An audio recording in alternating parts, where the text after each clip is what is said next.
अगर नीट की परीक्षा या हाथरस की घटना, यूपी पुलिस का कांस्टेबल था वो भोले बाबा हो गया। किसी के दुख में शरीक हो जाना राजनीति कहलाती है। अगर ये मणिपुर गए थे तो राजनीति करने गए थे। एटीएम बंद, सरकार आपकी धराशायी। ये तो सांस ले रहे हैं ऊपर नीचे। आपके द्वारा बनाई हुई सड़कें इतना जल्दी धंस क्यों जाती हैं? आप जहां जाते हो वहां वीरानी क्यों छा जाती है? आप देश के लिए पनौती साबित हो गए। कौन समाज सड़कों पे है? दलालों का ग्रुप सड़कों पर है, मवालियों का ग्रुप सड़कों पे है, नफरतबाजों का ग्रुप सड़कों पे है, असत्य बोलने वालों का ग्रुप सड़कों पे है। जो देशद्रोही हैं, गद्दारी किए हैं, वो लोग सड़कों पर हैं। नफरत फैलाते हो, दंगे फसाद कराते हो, तुम जो है हिंसा फैलाते हो। ये सत्य हो गया ना।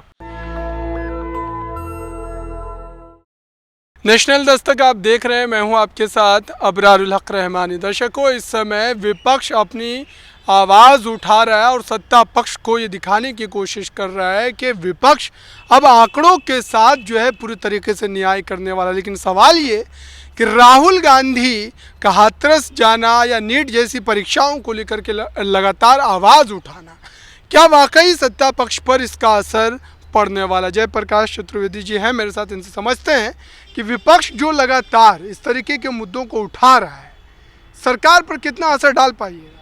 महाभारत में एक वर्णन आता है, योगी राज कृष्ण ने भगवत गीता में कहा है, यदा यदा ही धर्मश्च ग्लानिर्भवत् भारताभ्युत्थानं साधूनां च विनाशाय दुष्कृता। देखिए, अगर नीट की परीक्षा या हाथरस की घटना, क्या कारण है कि इस तरह की जितनी भी घटनाएं हैं वो भाजपा शासित प्रदेशों में ही क्यों घटती हैं? सबसे ज़्यादा पेपर लीक हुआ, चाहे पुलिस भर्ती का हो या किसी तरीके का। पीसीएस जे में 50 कॉपी बदल दी गई। हाई कोर्ट में जो उसका चेयरमैन था उसने बताया। उसके बाद योगी बाबा फिर भी बड़े ईमानदार हैं। राजा हरिश्चंद्र की छठी औलाद, सत्यवादी राजा हरिश्चंद्र की छठी औलाद, देश के माननीय प्रधानमंत्री श्रीमान नरेंद्र दामोदर दास मोदी, इतना बड़ा व्यक्ति, इतना महान, ये झूठ नहीं बोलते। ये पूरे झूठ के दलदल में समाये हुए हैं। आप मुझे बता दीजिए कि अभी एक वीडियो चल रहा है, रील चल रही है, एक छोटा सा बच्चा है, उसका बयान देख रहा हूँ। उसने कहा कि कैम्ब्रिज विश्वविद्यालय का पढ़ा हुआ, एमफिल किया हुआ व्यक्ति बाल बुद्धि। तो हे अंध भक्तों, ये गधा भक्तों, ये बता दो कि 9th क्लास फेल व्यक्ति एक गधा बुद्धि है या बैल बुद्धि? उसकी भाषा है, मेरी नहीं है। दूसरी बात, एक रेपिस्ट कई आपराधिक मामलों में लंबित है, जेल भी गया हुआ है। यूपी पुलिस का कांस्टेबल था, वो भोले बाबा हो गया। पहले वो बसपाई था, बाद में भाजपाई हो गया। ये बताइए उसकी गिरफ्तारी क्यों नहीं हुई? उसके नाम से FIR में उसका नाम क्यों नहीं पड़ा? बाबा की क्या गलती? ये तो हादसा था ना। अच्छा, हादसा था। वहाँ परमिशन जिसने दिया, वहाँ लाइन ऑर्डर व्यवस्था ठीक रहने के लिए कोई व्यवस्था की गई थी? बिल्कुल नहीं की गई थी। तो वो जो जिम्मेदार डीएम है और कप्तान है, वहाँ का SDM है, वहाँ का तहसीलदार है, उसके खिलाफ क्या कार्रवाई की गई? हॉस्पिटल में मेडिसिन और डॉक्टर की व्यवस्था क्यों नहीं हुई? इसके लिए सरकार जिम्मेदार है। स्वास्थ्य मंत्री कहाँ हैं? स्वास्थ्य मंत्री लापता। योगी आदित्यनाथ सबसे पहले पहुंचे थे वहाँ। योगी आदित्यनाथ पहुंच जाए, क्या 500-600 लोग जो मरे हैं, जो वहाँ प्रत्यक्षदर्शी बता रहे हैं, मैं सरकारी आंकड़े का जिक्र नहीं कर रहा हूँ, वहाँ के लोग जो बता रहे हैं कि 500 से 600 लोग मरे हैं। उनके घर में जो मातम छाया। योगी जी गए थे, कितने पीड़ित परिवारों से मिले थे, तन उनसे पूछिएगा, कहीं मिले थे? लेकिन पंडित राहुल गांधी गए, पीड़ितों से मिले।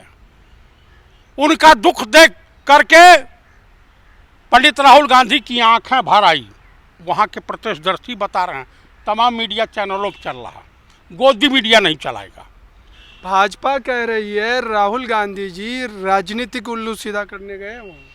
अच्छा ही बताइए, इस समय उत्तर प्रदेश में चुनाव है, लोकसभा का चुनाव है, विधानसभा का चुनाव है या नगर निगम का चुनाव है? उपचुनाव है।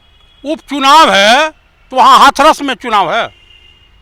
आप मुझे बताइए, हाथरस में चुनाव है? मुझे बता दीजिए, हाथरस में चुनाव है?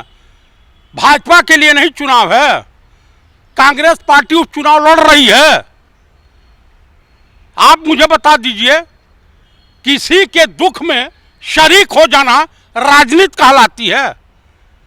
अगर ये मणिपुर गए थे तो राजनीति करने गए थे, देश का प्रधानमंत्री तो मणिपुर का मोह लेने में। दरअसल क्या है, ना से नायडू, अन्नी से नीतीश, इन दोनों ने मिल करके मोदी सरकार की या इंडिया सरकार की नानी याद डरा दी है। इसलिए बौखलियाए हुए हैं, परेशान है, पगला गए हैं। दोनों भाजपा के साथ हैं। दोनों भाजपा के साथ हैं। उनकी डिमांड इतनी तगड़ी है, 1 लाख करोड़ की नायडू जी की डिमांड है। अभी 15,000 करोड़ तो तत्काल दीजिए, सिंचाई व्यवस्था ठीक ठाक हो। उसके बाद एटीएम बंद, सरकार आपकी धराशायी। ये तो सांस ले रहे हैं ऊपर नीचे। भाजपा कह रही है आप लोग जानबूझ करके माहौल बना रहे हैं नायडू जी को लेकर या नीतीश कुमार को लेकर, सरकार सुरक्षित है। आप मुझे बता दीजिए कि नायडू जी जो हैं, तेलंगाना के सीएम रेवन्ना रेड्डी को पत्र लिखे हैं कल मिलने के लिए। 48 घंटे बाद मुलाकात होने जा रही है। क्या ये भी असत्य है? मुलाकात वो नैतिक मुलाकात, आप इसको सरकार गिराने से लेकर के क्यों जोड़ रहे हैं? मैं कहाँ कह रहा हूँ सरकार हम लोग गिराने की फिराक में है। भाजपा यही कह रही है कि आप लोग माहौल बना रहे हैं। माहौल कौन सा बना रहे हैं? बिहार में जो पुलवा गिर रहा है, इनके भ्रष्टाचार की निशानी नहीं है। मंदिर 6 महीना नहीं हुआ टपकने लगा, रामपथ धंसने लगा। 800,000 करोड़ रुपया इनके घर से लाए थे का? यहाँ टर्मिनल, एयरपोर्ट का टर्मिनल नंबर 1 अपने आप में पहली बरसात में गिर गया। एक ड्राइवर भी गरीब दब के मर गया। जबलपुर में टर्मिनल धंसा, गिर गया। फिर आपका बड़ौदा, क्या बोलते हैं, राजकोट में गिरा, वहाँ बरसात हो रही है। गुजरात में वहाँ भी बेहाल हैं। तो मुझे बता दीजिए कि जहाँ अटल सेतु का इन्होंने उद्घाटन किया था, कांग्रेस शासन काल में भी तो ये घटनाएं घटती थी, तो इसको आप प्रधानमंत्री से क्यों जोड़ रहे हैं? ये बताइए, कांग्रेस शासन काल में जितनी भी बिल्डिंगें खड़ी हैं, ये सब है, देखिए शास्त्री भवन वगैरह, जितने भी पुल बने हुए हैं, कौन सा पुल गिर गया भैया? उससे नया ये क्या बोलते हैं, यमुना एक्सप्रेसवे बना है, कहीं कुछ में खरोच नहीं आई। इन्होंने पूर्वांचल एक्सप्रेसवे, दुका एक्सप्रेसवे, बुंदेलखंड एक्सप्रेसवे 1 महीना नहीं चला, धंसने लगी। मुझे बता दीजिए कि आपके द्वारा बनाई हुई सड़कें इतना जल्दी धंस क्यों जाती हैं? आप जहाँ जाते हो वहाँ वीरानी क्यों छा जाती है? यानी आप देश के लिए पनौती साबित हो गए। देश कब तक ऐसे पनौतियों को झेलेगा? देश तीसरी बार प्रधानमंत्री बनाया मोदी। किसने कहा कि आपको बहुमत मिली थी प्रधानमंत्री? 32 तो कम थे। आप गठबंधन की सरकार चला रहे हैं। ये भाजपा की सरकार नहीं है, ये एनडीए की सरकार है, नेशनल डेमोक्रेटिक सरकार है ये। किसने कह दिया था आपको सरकार बनाने के लिए? क्योंकि सरकार अगर दूसरे लोग बना लेते तो आपने जितने कुकर्म किए थे उसका भंडा फूट जाता, आप जाते जेल। आपके गोदी पत्रकार जितने हैं तकरीबन सब जेल चले जाते, सब खरबपति हुए पड़े हैं। अंजना ओम कश्यप की तनख्वाह कितनी है और कितना वो सैलरी पाती हैं और कितने करोड़ की संपत्ति उन्होंने इकट्ठा कर दिया है, पूछिए उनसे। भाजपा कह रही है राहुल गांधी जी कुछ सीटें जीतकर अहंकार जो है पाल लिए हैं और इसलिए हिंदुओं का विरोध कर रहे हैं। 425 सीटें 1985 में कांग्रेस जीती थी और इनके हेड जो थे भीष्म पितामह जिनको कहा जाता है, अटल बिहारी वाजपेयी भी चुनाव हार गए थे। उनको किडनी की बीमारी थी और उसके बाद उस वक्त के तत्कालीन प्रधानमंत्री राजीव गांधी जी ने इनको जो नेता बना करके यूएनओ भेजा और वहाँ इलाज करवाया। तब देश की भावना नहीं थी, तब तो आप विपक्ष के लायक भी नहीं थे। हम कहीं घमंड अहम की बीमारी तुम्हारे पास है, धमकी तुम देते हो, तमाम तरह के आरोप प्रत्यारोप तुम करते हो, नेहरू की बराबरी करने का संकल्प लेते हो, लेकिन बुद्धियाँ उतनी कहाँ से लाओगे, दिमाग कहाँ से लाओगे? माफ़ी मांगनी पड़ेगी आप लोगों को। हम लोगों को माफ़ी नहीं मांगनी पड़ेगी। समाज सड़कों पर है। कौन समाज सड़कों पे है? दलालों का ग्रुप सड़कों पर है, मवालियों का ग्रुप सड़कों पे है, नफरतबाजों का ग्रुप सड़कों पे है, असत्य बोलने वालों का ग्रुप सड़कों पे है, जो देशद्रोही हैं, गद्दारी किए हैं, वो लोग सड़कों पर हैं। काहे माफी मांगेंगे कि जो सत्य है सत्य कहेंगे? क्यों अपमान कर रहे हैं बार बार? किसका अपमान? भाजपा कह रही है कि हिंदुओं का अपमान कर रही है। हिंदुओं का अपमान नहीं हुआ, भाजपाई नेताओं का अपमान हुआ, भाजपाई कार्यकर्ताओं का अपमान हुआ, भाजपाई हिंदुओं का अपमान हुआ, संघ परिवार का अपमान हुआ। तुम इसी काबिल हो तो तुम्हारा अपमान होगा, देश की जनता भी करेगी।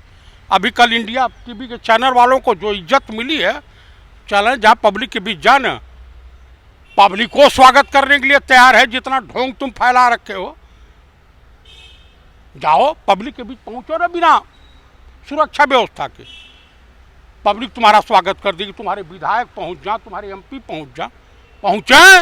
विपक्षी नेताओं ने जनता का मिजाज खराब किया है, ये भाजपा लगातार कह रही है। एक वहम और भ्रम की स्थिति पैदा कर दी है। कांग्रेस कार्यालय पर हमला किसने करवाया? गुजरात में सरकार किसकी है? पुलिस व्यवस्था के पास, पुलिस की मौजूदगी में किसने हमला करवाया? नरेंद्र मोदी ने करवाया, अमित शाह ने करवाया, या जेपी नड्डा ने करवाया, राजनाथ सिंह ने करवाया? करवाया किसने? इन्हीं के दल के लोग थे ना, ईंटा पत्थर चलाने वाले। ये सत्य हो गया ना, दूसरे दिन ही हमला हो गया। ये सत्य हो गया ना कि तुम जो है नफरत फैलाते हो, दंगे फसाद कराते हो, तुम जो है हिंसा फैलाते हो। ये सत्य हो गया ना। जो भाजपाई कार्यकर्ता वहां कर सकते हैं तो बताइए। बीजेपी कह रही है कि आप लोग जानबूझ करके प्रधानमंत्री का शब्दों के जरिए अपमान करते हैं। प्रधानमंत्री इससे पहले अटल जी थे, कभी अपमानित नहीं होते थे। तुम्हारा अपमान देश की जनता क्यों कर रही है? देश के लोग क्यों कर रहे हैं? आज हम लोग आज भी अटल जी का सम्मान करते हैं, अटल जी के विचारों का सम्मान करते हैं। अटल जी का कभी विरोध नहीं रहा। सत्ता पक्ष के अलावा विपक्ष के लोग सम्मान करते थे। गडकरी साहब का विपक्ष भी सम्मान करता है। क्यों करता है? कि उस काबिल हैं, जनता के सामने झूठ नहीं बोलते हैं, विपक्ष के सामने झूठ नहीं बोलते हैं। तुम लोग तो झूठ है खेती। राजनाथ सिंह सरेआम झूठ बोले हैं पार्लियामेंट में, जो कल उजागर हो गया। काहे इस तरह की झूठ बोलने की क्यों नौबत आ जाती है? नहीं बोलना चाहिए। राहुल गांधी जी झूठ बोल रहे हैं कि अग्निवीर को जो है मुआवजा नहीं मिलता, और मुआवजा तो मिल रहा है। कब मिला है? भाजपा दावा कर रही है। कब मिला है? उसकी बहन ने कल क्या इंडिया टीवी चैनल वालों कहा, तुमको मोदी ने भेजा है,